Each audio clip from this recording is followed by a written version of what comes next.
Bwana Yesu asifiwe, watu wa Mungu. Kwa majina naitwa Evangelist Ezekiel.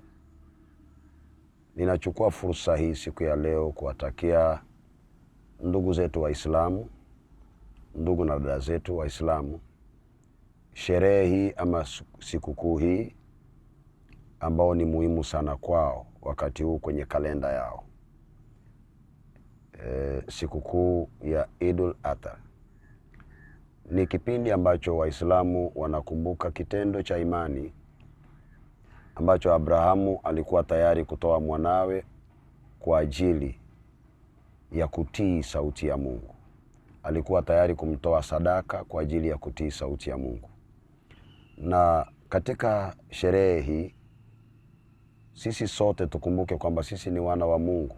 Sisi sote, haijalishi dini, Mungu alituumba sote. Na ikiwa ni hivyo, kumbuka Kristo anasema ya kwamba ninawaachieni sheria moja: pendaneni, mpendane. Love is the key principle of Christ. Lakini Islam inamaanisha peace. Ikiwa Wakristo sisi tunaenzi upendo, Waislamu amani, ikiwa tunaweza kuishi katika upendo na amani, basi tutakuwa tunaishi maisha mazuri sana. Ndiposa hizi mbuzi ama hawa mbuzi, nadhani Kiswahili muhimu iko hapo ndani, mbuzi ambao tumepeana kwa kuonyesha upendo.